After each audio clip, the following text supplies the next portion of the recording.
What's up, everybody? This is your girl Erica from the Classy Climb blog. I gotta talk to you. Listen, there's a lot of articles that we'll put up in the video here where black middle class kids typically fall into poverty. Now, many people are like, oh, it's because of the white supremacy. It's because of all these different things fighting against them. No, it's 9 times out of 10 because a lot of times your parents cannot give you their exact job.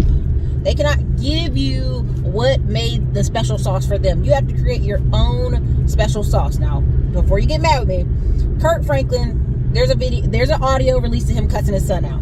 Clearly, his son is what Kirk Franklin says. I'm not going to say the word, but he is, because you know why? He's 33 years old, acting like someone who's 19 or 20. At 33 years old, you are 7 years from 40. Boy, if you don't get off this phone wanting someone to prop you up in life, okay? That's what he's asking for. He's asking his father to prop him up in life at a time period where he's been given many opportunities. His sisters even come out and said that his father's given them many opportunities, and he hasn't made the most of them. Now, sadly, what this kind of reminded me of was Brian McKnight a few years ago, probably like 2019. And show that up here, Peter. Brian McKnight's sons were 29 and 31 years old. One of them even had his own kid. And they were saying, our father's abandoning us. Their father tried to get them jobs at hospitals. Their father tried to get them jobs at regular places. And they were angry. And here's why. I've seen this a million times play out, but on a smaller level. I am from a middle to upper middle class family. We've owned farms. We've owned businesses. For as long as I can remember, my first job was at my cousin's business, a dollar store he created from the money he got in the military. A lot of times when I would see people who father did well, black man did well in the military, bought homes, bought cars, the sons and daughters, not just gonna say the sons, expected this parent to kind of prop them up in life forever. I remember people's parents would get shipped to another duty station. They would leave this 19, 20-year-old with a whole 2-story house, 2-car garage, 3-bedroom, 3-bath house in North Carolina, and the kids would be completely ungrateful and throw parties, and it would just lead to drama. I've seen people after I left college, parents help them get their first condos, their first townhouses, help them prop them up basically in life, financially. Now, this is good. Let's not get it twisted. It's very good that these people are able to give their children some monetary value. But it is not like white middle class America. That parent probably cannot create you a job and give you a job. Because this is what I'm hearing from a lot of these things is these kids want to be tethers.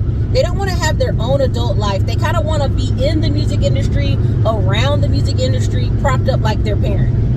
Now, I even have a friend whose grandfather was his father's a very famous football coach. His grandson is now trying to go be also a coach, and he's basically utilizing his networks to help that facilitate, let that be possible. Now, does that mean the grandson will be a great coach? Probably not. Who knows? May not at all. But he's seen a path, and he wants to continue in that path, and is hoping for the grandfather to open that door. Okay. Now, my problem with a lot of this is it's rooted in an attitude in America where, you know, sometimes black people or certain communities are struggling in poverty, and so when they get money, they spoil the kids. They're taking the kids on vacations. They're giving the kids cars. They're just splashing them. Candace Burrs, very famous for being frugal out of the group Escape and investing all her money when everybody else was running out of money. She bought her daughter like a Porsche or some kind of ridiculous expensive sports car. And people were like, oh my God, I would never give that to a 60-year-old. They're just going to tear it up. But that's just it. Candace Burrs is one of the, as far as when it comes to financial literacy, is above and beyond most people you speak to or follow.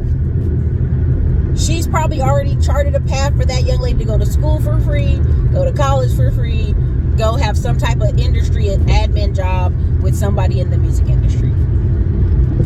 And this is what I think Kirk Franklin's son is desiring. He wants an easy life with fame attached because he's the son of someone famous. And life doesn't work that way. Even Arnold Schwarzenegger's son, the one that doesn't look like him, is struggling to get fame when the son that is, you know, the what do you call it? The love child of him and the maid. That kid's more famous already than the other brother who's been working in Hollywood for years. Why? Because he looks like Arnold. He's taking very good care of his body, and the opportunities will be there. Okay.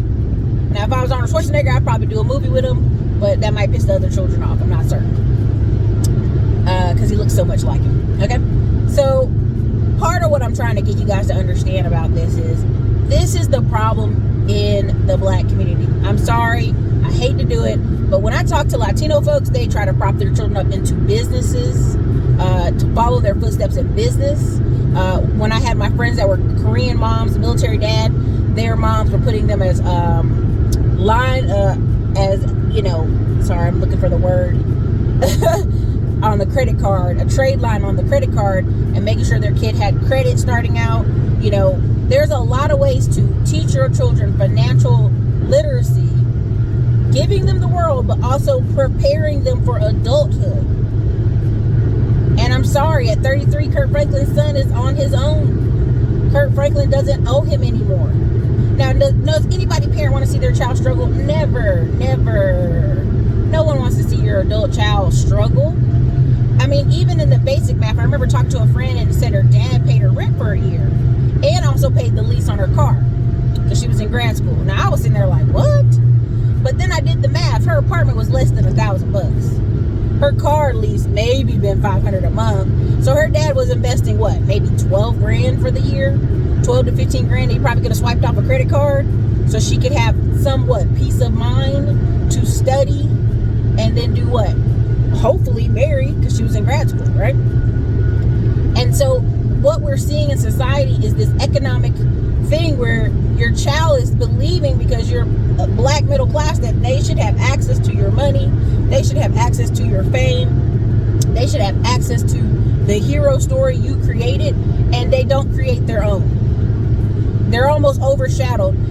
What's Kirk Franklin's son claim to fame right now? My daddy cussed me out. It went viral, right? That's sad. Now, I'm going to give an example, and people may say I'm a hater, and I get it if you think I'm a hater. But a prime example is T.D. Jakes. T.D. Jakes has several children. Now, most notably is his daughter. And people are going to come for me, but don't come for me now.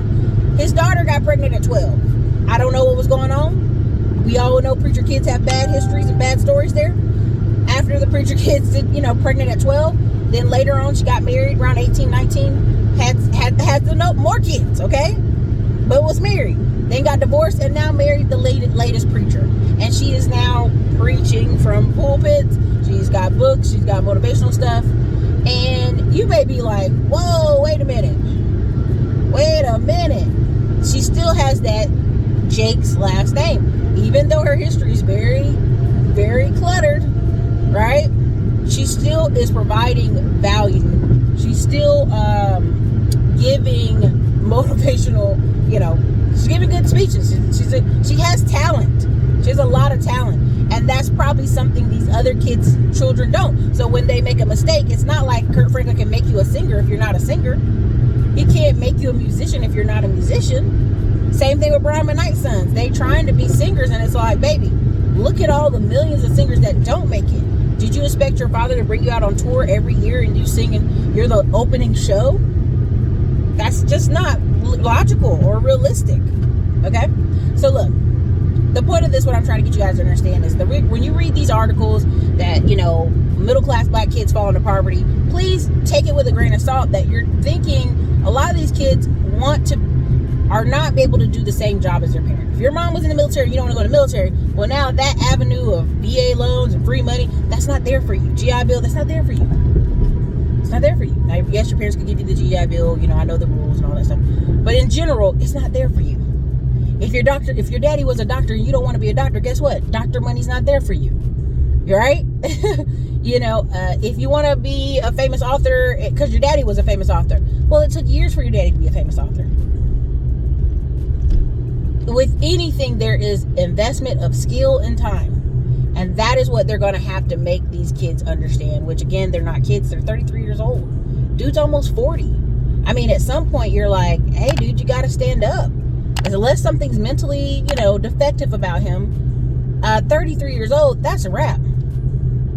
That's a wrap. So anyways, you guys, this is your girl, Erica Classic Clown Blog. I don't want to make this too long. I just want to make you understand that there is an issue here with black middle class kids, and it is jealousy, envy, entitlement, and pride. So make sure you're teaching your kids today about financial literacy and the opportunities they can go create for themselves and not living off the back of you.